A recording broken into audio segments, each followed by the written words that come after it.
The Select Committee to investigate the January 6th attack on the United States Capitol will be in order. Without objection, the Chair is authorized to declare the committee in recess at any point. Pursuant to House Deposition Authority Regulation 10, the Chair announces the committee's approval to release the deposition material presented during today's hearing. Good afternoon.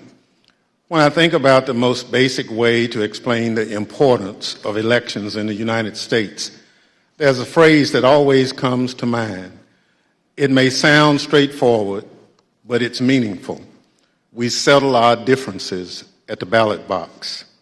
Sometimes my choice prevails, sometimes yours does, but it's that simple.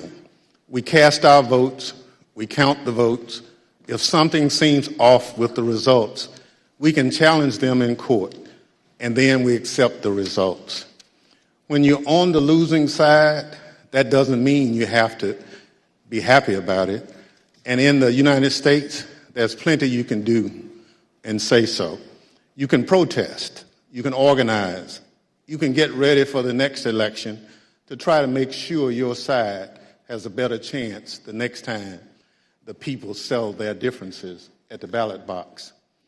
But you can't turn violent. You can't try to achieve your desired outcome through force or harassment or intimidation. Any real leader who sees their supporters going down that path, approaching that line, has a responsibility to say, stop. We gave it our best. We came up short. We try again next time, because we settle our differences at the ballot box. On December 14th, 2020, the presidential election was officially over. The Electoral College had cast its vote. Joe Biden was the president-elect of the United States. By that point, many of Donald Trump's supporters were already convinced that the election had been stolen, because that's what Donald Trump had been telling them. So what Donald Trump was required to do in that moment, what would have been required of any American leader, was to say, we did our best and we came up short. He went the opposite way.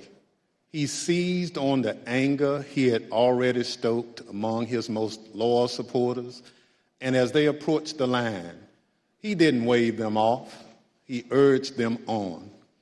Today, the committee will explain how, as a part of his last-ditch effort to overturn the election and block the transfer of power, Donald Trump summoned a mob to Washington, D.C., and ultimately spurred that mob to wage a violent attack on our democracy.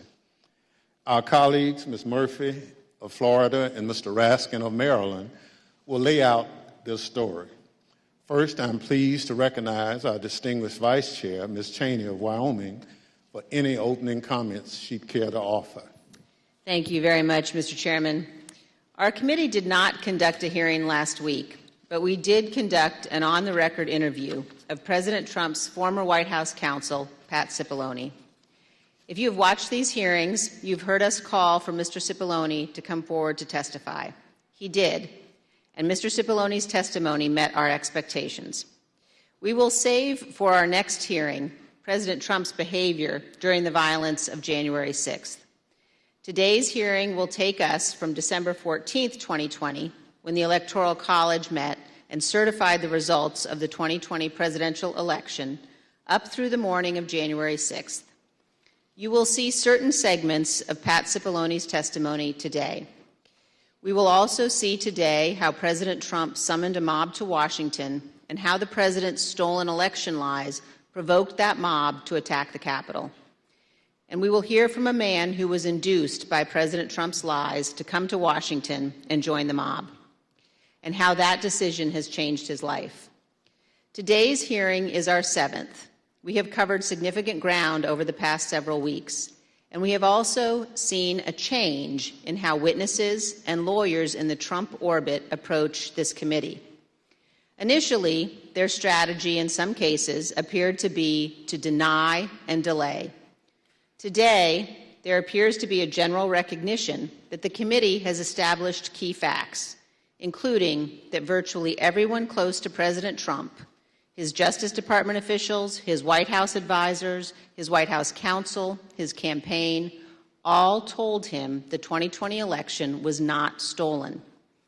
This appears to have changed the strategy for defending Donald Trump. Now the argument seems to be that President Trump was manipulated by others outside the administration, that he was persuaded to ignore his closest advisors, and that he was incapable of telling right from wrong. This new strategy is to try to blame only John Eastman or Sidney Powell or Congressman Scott Perry or others, and not President Trump. In this version, the president was, quote, poorly served by these outside advisors. The strategy is to blame people his advisors called, quote, the crazies for what Donald Trump did. This, of course, is nonsense. President Trump is a 76-year-old man. He is not an impressionable child. Just like everyone else in our country, he is responsible for his own actions and his own choices. As our investigation has shown, Donald Trump had access to more detailed and specific information showing that the election was not actually stolen than almost any other American, and he was told this over and over again. No rational or sane man in his position could disregard that information and reach the opposite conclusion. And Donald Trump cannot escape responsibility by being willfully blind. Nor can any argument of any kind excuse President Trump's behavior during the violent attack on January 6th. As you watch our hearing today, I would urge you to keep your eye on two specific points. First, you will see evidence that Trump's legal team, led by Rudy Giuliani, knew that they lacked actual evidence of widespread fraud sufficient to prove that the election was actually stolen. They knew it, but they went ahead with January 6th anyway. And second, consider how millions of Americans were persuaded to believe what Donald Trump's closest advisors in his administration did not. These Americans did not have access to the truth like Donald Trump did. They put their faith and their trust in Donald Trump. They wanted to believe in him. They wanted to fight for their country, and he deceived them. For millions of Americans, that may be painful to accept, but it is true. Thank you, Mr. Chairman. I yield back. Without objection, the chair recognizes the gentlewoman from Florida, Ms. Murphy, and the gentleman from Maryland, Mr. Raskin, for opening statements. Thank you, Mr. Chairman. We know beyond a shadow of a doubt that then President Donald Trump lost in a free and fair election. And yet, President Trump insisted that his loss was due to fraud in the election process, rather than to the democratic will of the voters. The president continued to make this claim despite being told again and again by the courts, by the Justice Department, by his campaign officials, and by some of his closest advisors that the evidence did not support this assertion. This was the big lie, and millions of Americans were deceived by it. Too many of our fellow citizens still believe it to this day. It's corrosive to our country and damaging to our democracy. As our committee has shown in prior hearings, following the election, President Trump relentlessly pursued multiple interlocking lines of effort, all with a single goal: to remain in power despite having lost. The lines of effort were aimed at his loyal Vice President, Mike Pence, at state election and elected officials, and at the U.S. Department of Justice. The president pressured the vice president to obstruct the process to certify the election result. He demanded that state officials find him enough votes to overturn the election outcome in that state, and he pressed the Department of Justice to find widespread evidence of fraud. When justice officials told the president that such evidence did not exist, the president urged them to simply declare that the election was corrupt. On December 14th, the Electoral College met to officially confirm that Joe Biden would be the next president. The evidence shows that once this occurred, President Trump and those who were willing to aid and abet him turned their attention to the joint session of Congress scheduled for January 6, at which the Vice President would preside. In their warped view, this ceremonial event was the next, and perhaps the last, inflection point that could be used to reverse the outcome of the election before Mr. Biden's inauguration. As President Trump put it, the Vice President and enough members of Congress simply needed to summon the courage to act. To help them find that courage, the President called for backup. Early in the morning of December 19th, the President sent out a tweet urging his followers to travel to Washington, D.C. for January 6th. "Be there, we'll be wild," the President wrote. As my colleague, Mr. Raskin, will describe in detail, this tweet served as a call to action, and in some cases as a call to arms for many of President Trump's most loyal supporters. It's clear the President intended the assembled crowd on the January 6th to serve his goal. And as you've already seen, and as you will see again today, some of those who were coming had specific plans. The President's goal was to stay in power for a second term despite losing the election. The assembled crowd was one of the tools to achieve that goal. And in today's hearing, we will focus on events that took place in the final weeks leading up to January 6th, starting in mid-December. And we'll add color and context to evidence you've already heard about, and we'll also provide additional new evidence.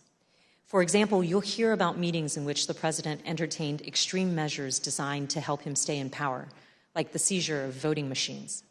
We will show some of the coordination that occurred between the White House and members of Congress as it relates to January 6th. And some of these members of Congress would later seek pardons.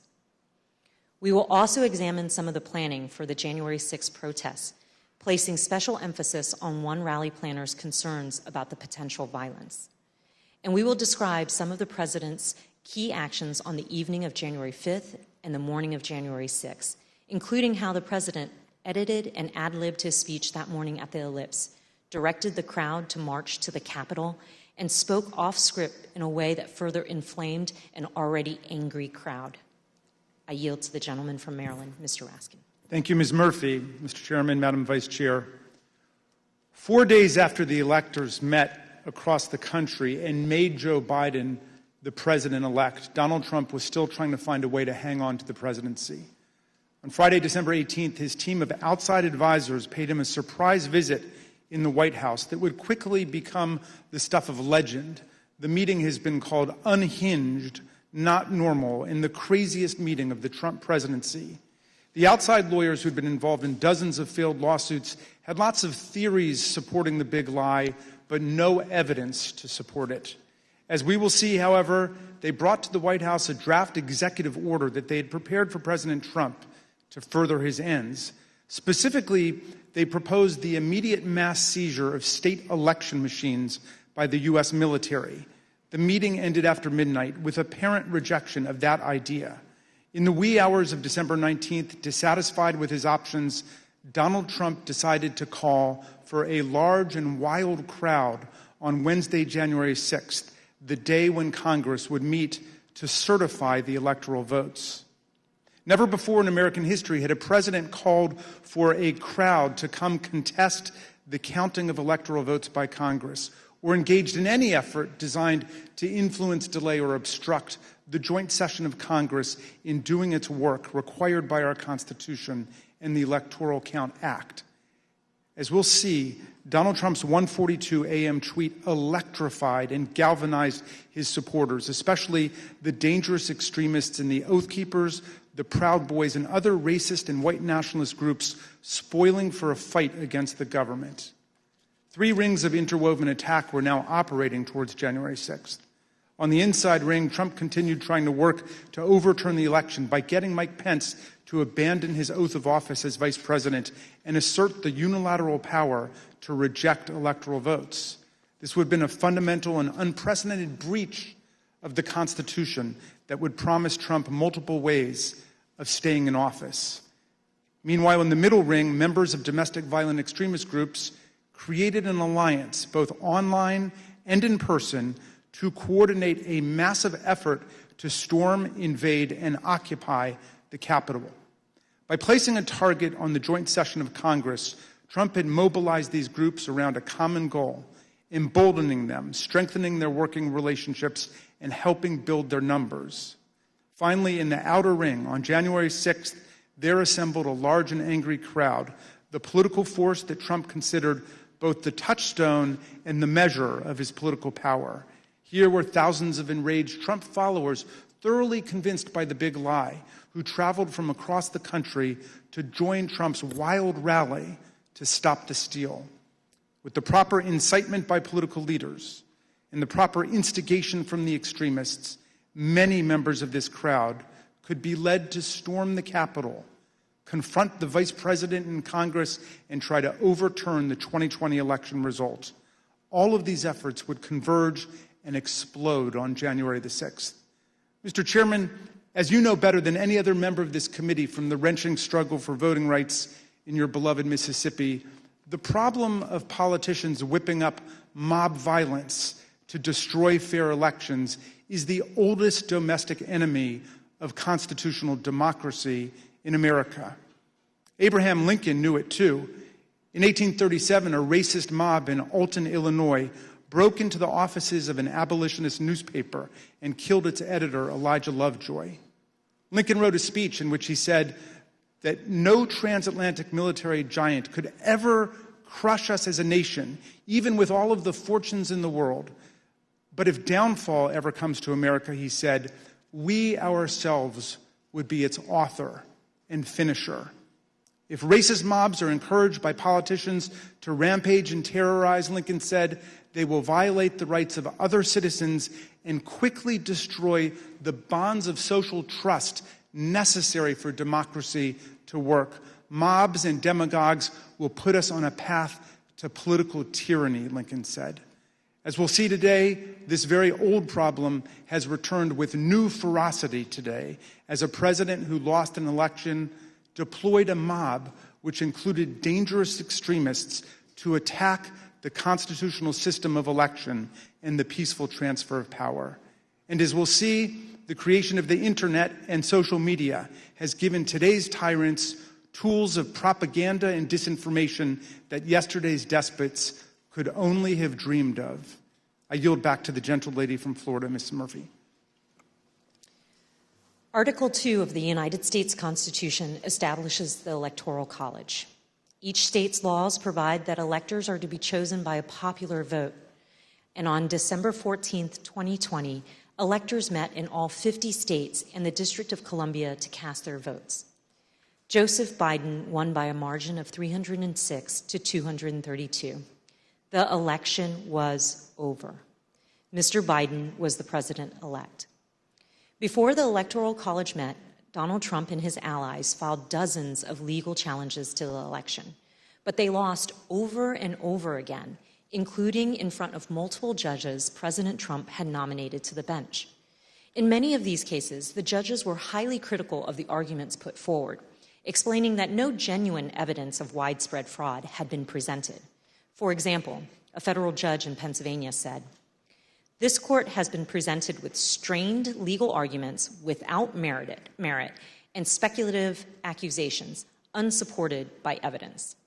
In the United States of America, this cannot justify the disenfranchisement of a single voter, let alone all the voters of its sixth most populated state."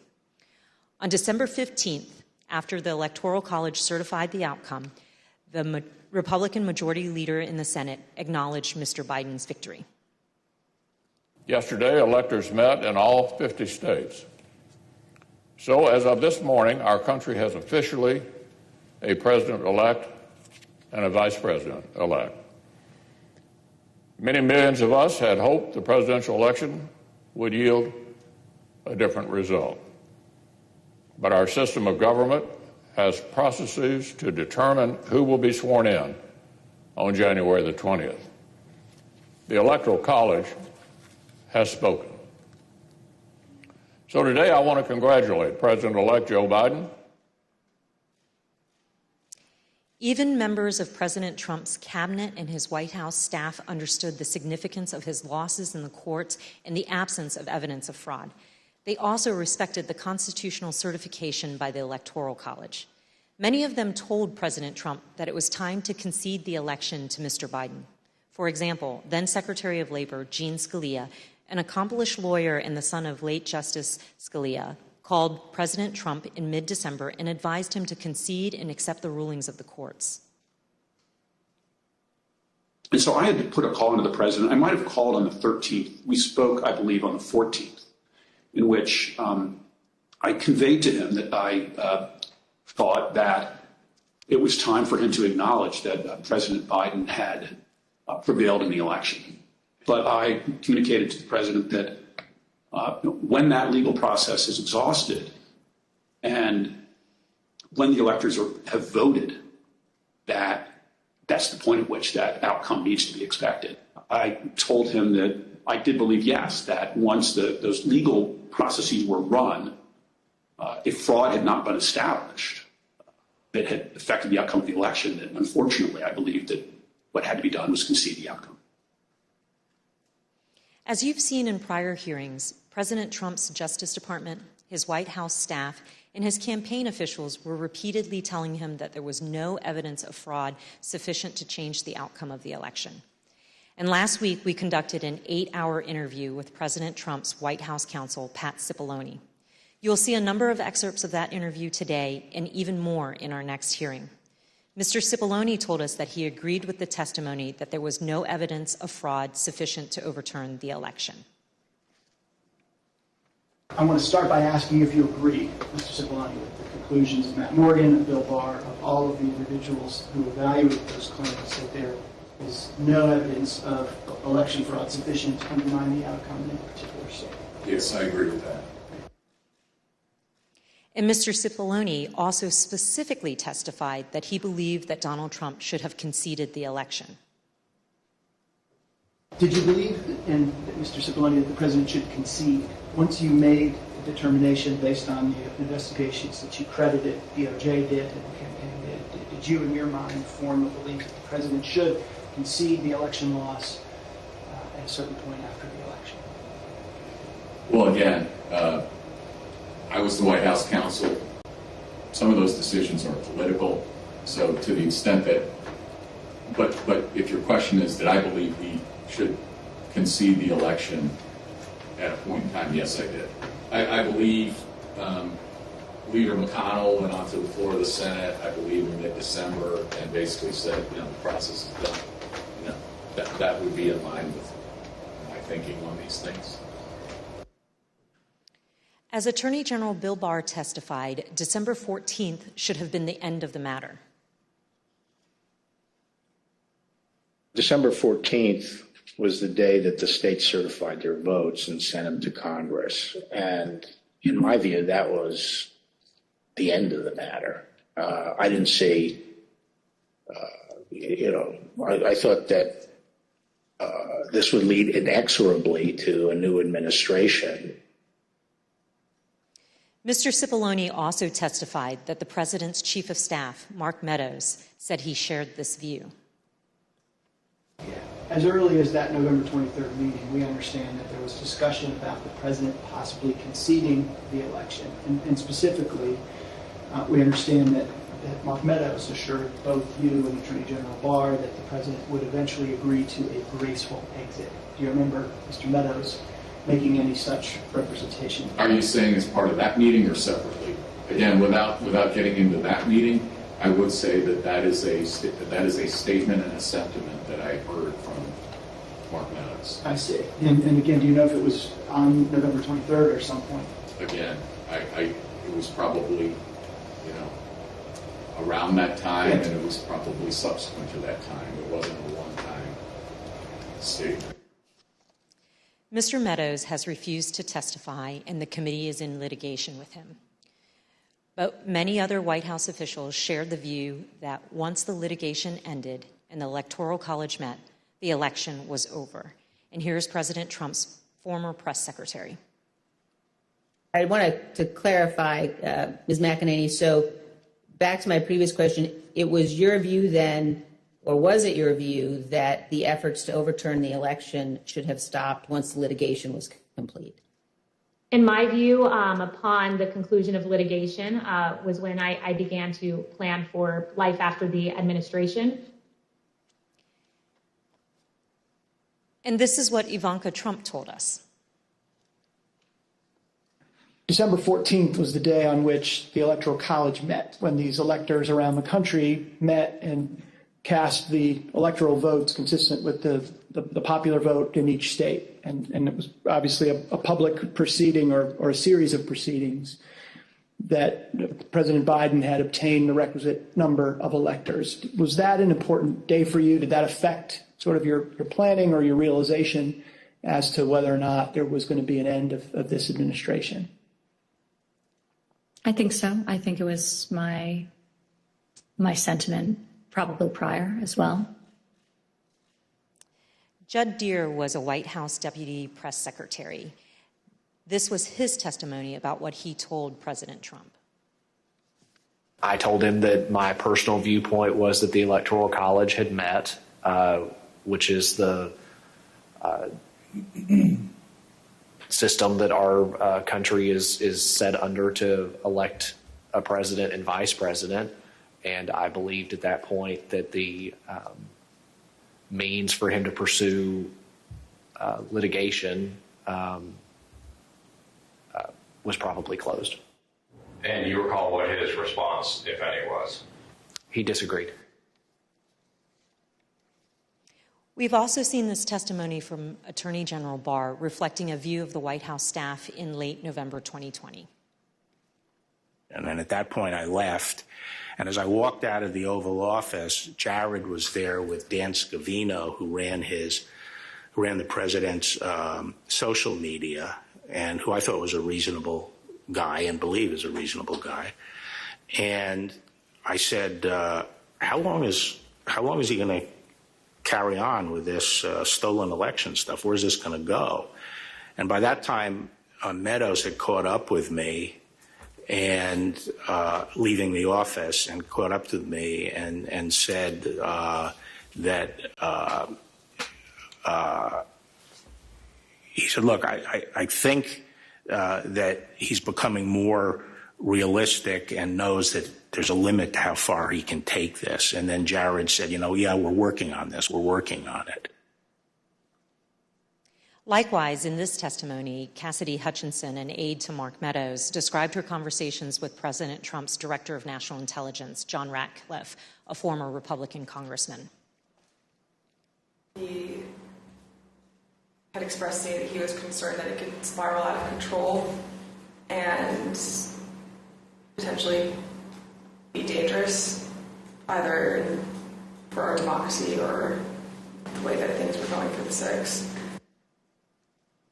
Of course, underlying all of this is the fundamental principle that the President of the United States cannot simply disregard the rulings of state and federal courts, which are empowered to address specific election-related claims.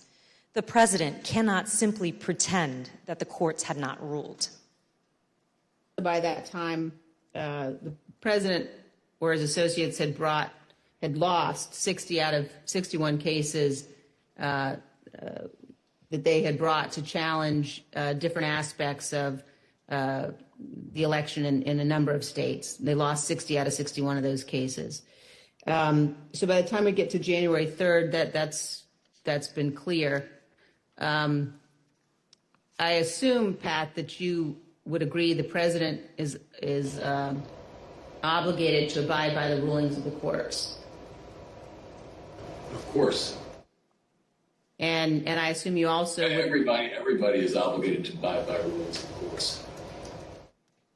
And I assume you also would agree the President has a particular obligation to take care that the laws be faithfully executed. That is one of the President's obligations, correct. Yet President Trump disregarded these court rulings and the counsel from his closest advisors and continued his efforts to cling to power. In our prior hearings, you have heard considerable testimony about President Trump's attempts to corruptly pressure Vice President Pence to refuse to count electoral votes, to corrupt the Department of Justice, to pressure state officials and state legislatures, and to create and submit a series of fake electoral slates. Now, we will show you what other actions President Trump was taking between December 14th, 2020 and January 6th. I yield to the gentleman from Maryland, Mr. Raskin. Thank you, Ms. Murphy.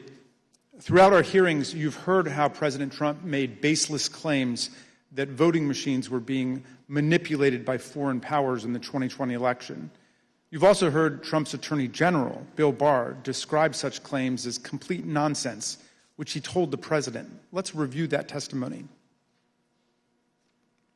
I saw absolutely zero basis for the allegations, but they were made in such a sensational way that they obviously were influencing a lot of people, members of the public, that there was this systemic corruption in the system and that their votes didn't count and that these machines controlled by somebody else were actually determining it, which was complete nonsense.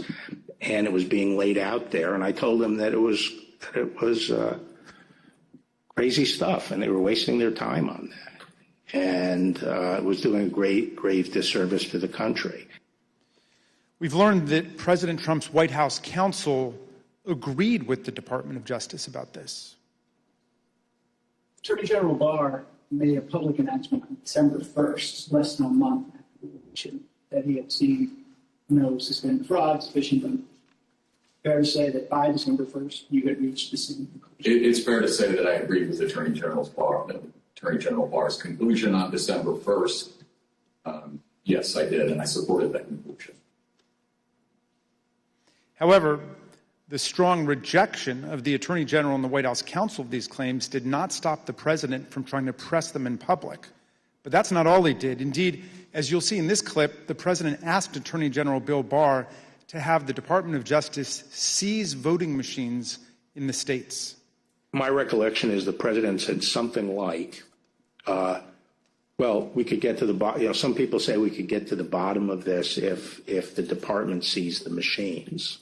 It was a typical way of raising a point. And I said, absolutely not. There's no probable cause, and we're not going to seize any machines. And that was that. Yeah. But this wasn't the end of the matter. On the evening of December 18th, 2020, Sidney Powell, General Michael Flynn, and others entered the White House for an unplanned meeting with the president, the meeting that would last multiple hours and become hot-blooded and contentious. The executive order behind me on the screen was drafted on December the 16th, just 2 days after the Electoral College vote, by several of the president's outside advisors over a luncheon at the Trump International Hotel. As you can see here, this proposed order directs the Secretary of Defense to seize voting machines, quote, effective immediately. But it goes even further than that.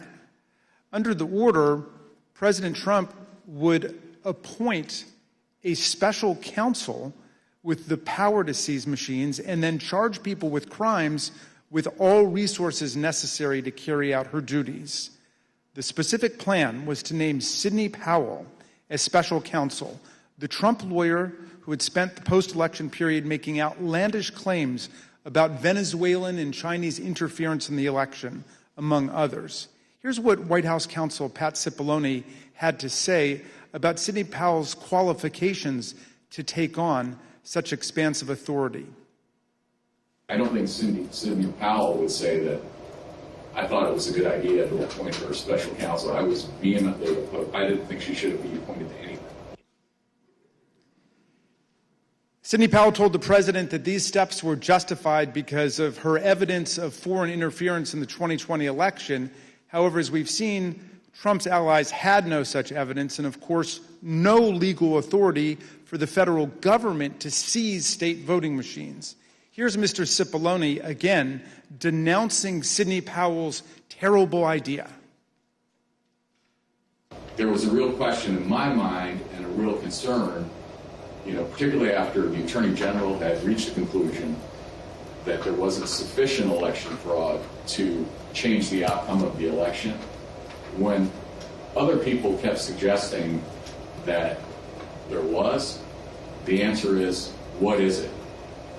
And at some point, you have to put up or shut up. That was my view. Why was this, on a broader scale, a bad idea for the country? To have the federal government seize voting machines, it's a terrible idea for the country. That's not how we do things in the United States. There's no legal authority to do that. And there is a way to contest elections, that happens all the time. But the idea that the federal government could come in and seize election machines, I don't understand why I would even have to tell you why that's a bad idea. It's a terrible idea. For all of its absurdity, the December 18th meeting was critically important because President Trump got to watch up close for several hours as his White House counsel and other White House lawyers destroyed the baseless factual claims and ridiculous legal arguments being offered by Sidney Powell, Mike Flynn, and others. President Trump now knew all these claims were nonsense, not just from his able White House lawyers, but also from his own Department of Justice officials and indeed his own campaign officials. As White House counsel Pat Cipollone told us, with respect to the whole election fraud issue, to me, it's sort of, if you're going to make those kind of claims, and people were open to them early on because people were making all sorts of claims, and the real question is, show the evidence, okay? It wasn't just the Justice Department, the Trump campaign, and the Trump White House lawyers who knew it. Even Rudy Giuliani's own legal team admitted that they did not have any real evidence of fraud sufficient to change the election result. Here's an email from Rudy Giuliani's lead investigator, Bernie Kerik, on December 28, 2020, to Chief of Staff Mark Meadows. Mr. Kerik did not mince any words. We can do all the investigations we want later, but if the president plans on winning, it's the legislators that have to be moved, and this will do just that. Mr. Kerik wanted the president to win. What he didn't say in this email was what he would later tell the Select Committee in a letter that his lawyer wrote to us in November. The letter said, quote, "It was impossible for Mr. Kerik and his team to determine conclusively whether there was widespread fraud or whether that widespread fraud would have altered the outcome of the election." In other words, even Rudy Giuliani's own legal team knew before January 6th that they hadn't collected enough actual evidence to support any of their stolen election claims. Here's what Trump campaign senior advisor Jason Miller told the committee about some of the so-called evidence of fraud that the campaign had seen from the Giuliani team. So do you know what the examples of fraud, numbers, names, and supporting evidence was that you sent to Mo Brooks's office? And when I say you, I mean you or the campaign. There are some very, very general documents as far as, say, for example, here are the handful of dead people in several different states. Here are explanations on a couple of the legal challenges, as far as saying that the rules were changed in an unconstitutional manner. But it was, to say that it was thin is probably an understatement. Here's how President Trump's deputy campaign manager described the evidence of fraud that the campaign had seen. You never came to learn or understand that Mayor Giuliani had produced evidence of election fraud. Is that fair? That's fair. And here's testimony that we received from the Speaker of the Arizona House of Representatives, Rusty Bowers, about an exchange that he had with Rudy Giuliani after the election. At some point, did one of them make a comment that they didn't have evidence, but they had a lot of theories? That was Mr. Giuliani. Chief of Staff Mark Meadows told people that he thought Trump should concede around the time the Electoral College certified the result. But nonetheless, he later worked to try to facilitate President Trump's wishes. Here's what Cassidy Hutchinson told us. During this period, I perceived his goal with all of this to keep Trump in office. He had very seriously and deeply considered the allegations of voter fraud. But when he began acknowledging that maybe there wasn't enough voter fraud to overturn the election, I witnessed him start to explore potential constitutional loopholes more extensively, which I then connected with John Eastman's theories. The startling conclusion is this: even an agreed upon complete lack of evidence could not stop President Trump, Mark Meadows, and their allies from trying to overturn the results of a free and fair election. So let's return to that meeting at the White House on the evening of December 18. That night, a group showed up at the White House, including Sidney Powell, retired Lieutenant General Michael Flynn, and former Overstock.com CEO Patrick Byrne. After gaining access to the building from a junior White House staffer, the group made their way to the Oval Office. They were able to speak with the president by himself for some time until White House officials learned of the meeting. What ensued was a heated and profane clash between this group and President Trump's White House advisors, who traded personal insults, accusations of disloyalty to the president, and even challenges to physically fight. The meeting would last over 6 hours, beginning here in the Oval Office, moving around the West Wing, and many hours later, ending up in the president's private residence. The Select Committee has spoken with 6 of the participants, as well as staffers who could hear the screaming from outside the Oval Office.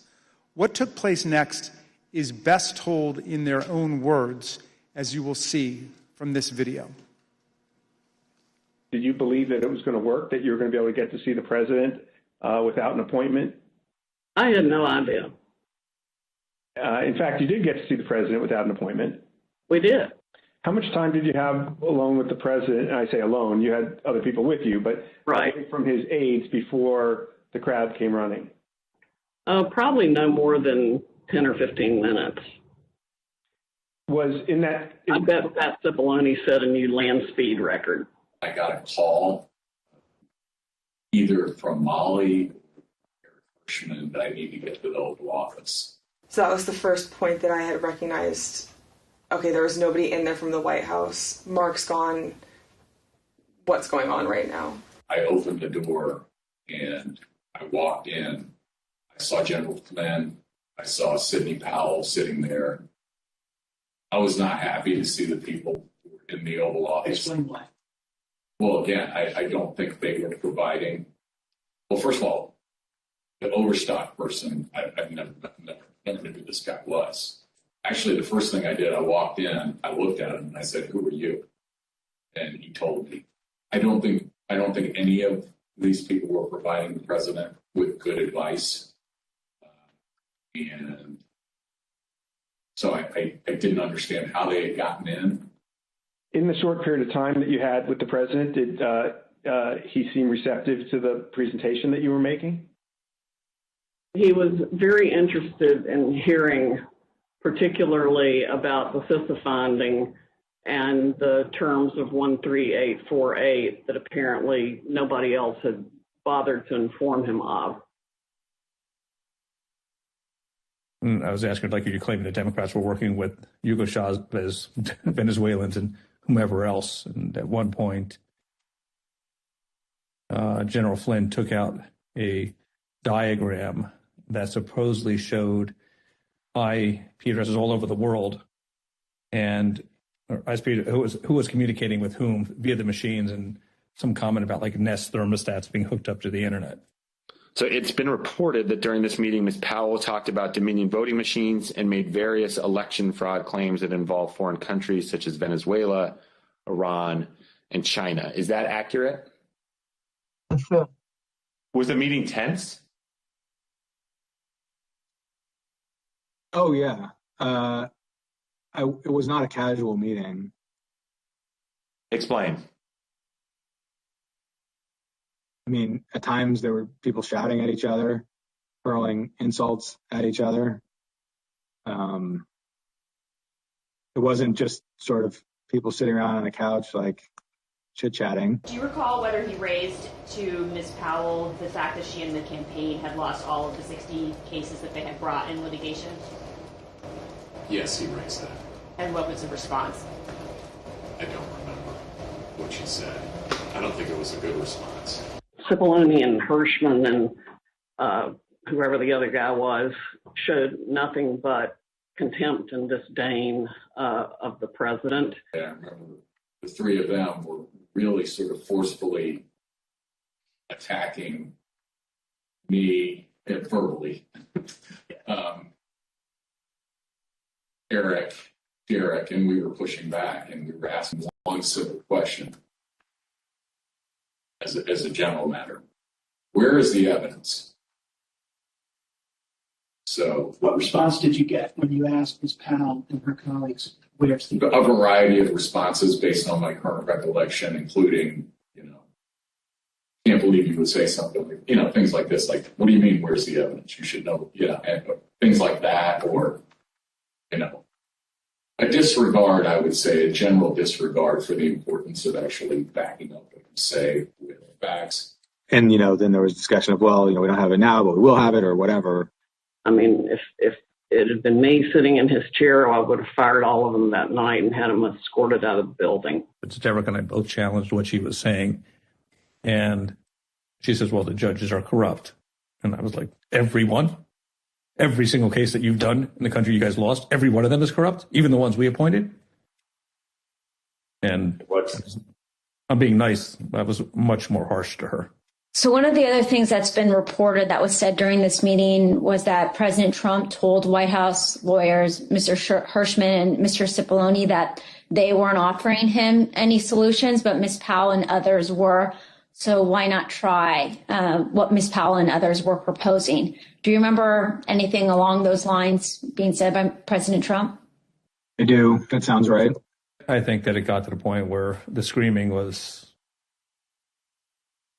completely out there. I mean, you get people walk in, it was late at night, it had been a long day, and what they were proposing, I thought was nuts. I'm going to categorically describe it as, you guys are not tough enough. Or maybe I put it another way, you're a bunch of pussies. Excuse the expression, but I'm almost certain the word was used. Flynn screamed at me that I was a quitter and everything, kept on standing up and turning around and screaming at me. And then at a certain point I had it with him. So I yelled back. Either come over or sit your effing ass back down. The president and the White House team went upstairs to the residence, but to the public part of the residence, the big parlor where you can have meetings in the conference room. Oval? They call it the yellow oval? Yes, exactly, the yellow oval office. I always called it the upper. And I'm not exactly sure where the Sidney group went. I think maybe the Roosevelt room. And I stayed in the cabinet room, which is kind of cool. I really like that. All by myself. At the end of the day, we landed where we started the meeting, at least from a structural standpoint, which was Sidney Powell was fighting, Mike Flynn was fighting. It would result in President Trump remaining President Trump for a second term. The meeting finally ended after midnight. Here are text messages sent by Cassidy Hutchinson during and after the meeting. As you can see, Ms. Hutchinson reported that the meeting in the West Wing was unhinged. The meeting finally broke up after midnight during the early morning of December 19. Cassidy Hutchinson captured the moment of Mark Meadows escorting Rudy Giuliani off the White House grounds to, quote, make sure he didn't wander back into the mansion.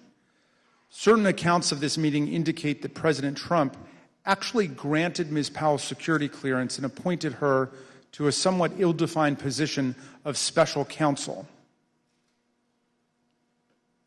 he asked Pat Cipollone if he had the authority to name me special counsel, and he said yes. And then he asked him if he had the authority to give me whatever security clearance I needed, and Pat Cipollone said yes.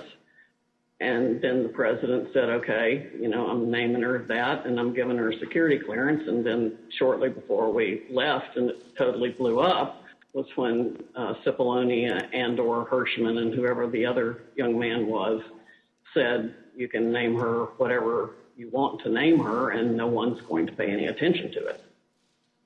How did he respond? How did the president respond to that? Something like, you see what I deal with this all the time. Over the ensuing days, no further steps were taken to appoint Sidney Powell, but there is some ambiguity about what the president actually said and did during the meeting. Here is how Pat Cipollone described it. I don't know what her understanding of whether she had been appointed, what she had been appointed to. Okay. In my view, she hadn't been appointed to anything and ultimately wasn't appointed to anything because there had to be other steps taken. So that was my view when I left the meeting, but she may have a different view and others may have a different view and the president may have a different view. Were any steps taken, including the president himself, telling her she'd been appointed? Again, I'm not going to get into what the president said in the meeting. My recollection is you're not appointed till steps are taken to get the paperwork done. And when I left the meeting, okay, I guess what I'm trying to say is I'm not going to get into what the president said or said he wanted. Mr. Cipollone, when the matter continued to flare up over the next several days, was it your understanding that Sidney Powell was still seeking an appointment or that she was asserting that she had been appointed by the president at the December 18 meeting? Now that you mentioned it, probably both. In terms of I think she may have been of the view that she had been appointed and was seeking to, get that done, and that she should be appointed. As you listen to these clips, remember that Ms. Powell, the person who President Trump tried to make special counsel, was ultimately sanctioned by a federal court and sued by Dominion Voting Systems for defamation. In her own defense to that lawsuit, Sidney Powell argued that, quote, no reasonable person would conclude that the statements were truly statements of fact. Not long after Sidney Powell, General Flynn, and Rudy Giuliani left the White House in the early hours of the morning, President Trump turned away from both his outside advisors' most outlandish and unworkable schemes and his White House counsel's advice to swallow hard and accept the reality of his loss. Instead, Donald Trump issued a tweet that would galvanize his followers, unleash a political firestorm, and change the course of our history as a country. Trump's purpose was to mobilize a crowd. And how do you mobilize a crowd in 2020? With millions of followers on Twitter, President Trump knew exactly how to do it. At 1:42 a.m. on December 19, 2020, shortly after the last participants left the unhinged meeting, Trump sent out the tweet with his explosive invitation. Trump repeated his big lie and claimed it was, quote, statistically impossible to have lost the 2020 election before calling for a big protest in D.C. on January 6th. Be there, will be wild. Trump supporters responded immediately. Women for America First, a pro-Trump organizing group, had previously applied for a rally permit for January 22nd and 23rd in Washington, D.C., several days after Joe Biden was to be inaugurated. But in the hours after the tweet, they moved their permit to January 6th, 2 weeks before. This rescheduling created the rally where Trump would eventually speak. The next day, Ali Alexander, leader of the Stop the Steal organization and a key mobilizer of Trump supporters, registered wildprotest.com, named after Trump's tweet. WildProtest.com provided comprehensive information about numerous newly organized protest events in Washington. It included event times, places, speakers, and details on transportation to Washington, D.C. Meanwhile, other key Trump supporters, including far-right media personalities, began promoting the wild protest on January 6th. It's Saturday, December 19th. The year is 2020. And one of the most historic events in American history has just taken place. President Trump, in the early morning hours today, tweeted that he wants the American people to march on Washington, D.C. on January 6, 2021. And now Donald descend on Washington, D.C., January 6th. He is now calling on we, the people, to take action and to show our numbers. We're going to only be saved by millions of Americans moving to Washington, occupying the entire area, if necessary, storming right into the Capitol. You know, we know the rules of engagement. If you have enough people, you can push down any kind of a fence or a wall. This could be Trump's last stand. And it's a time when he has specifically called on his supporters to arrive in D.C. That's something that may actually be the big push Trump supporters need to say, this is it. It's now or never. You better understand something, son. You better understand something. Red wave, bitch. Red wave. This is going to be a red wedding going down January 6th. On that day, Trump says, show up for a protest. It's going to be wild. And based on what we've already seen from the previous events, I think Trump is absolutely correct. Motherfucker, you better look outside. You better look out January 6th. Kick that fucking door open. Look down the street. There's going to be 1 million plus geeked up armed Americans. The time for games is over. The time for action is now. Where were you when history called? Where were you when you and your children's destiny and future was on the line? In that clip, you heard one of Trump's supporters predict a red wedding, which is a pop culture reference, reverberated powerfully and pervasively online. The committee has interviewed a former Twitter employee who explained the effect that Trump had on the Twitter platform. This employee was on the team responsible for platform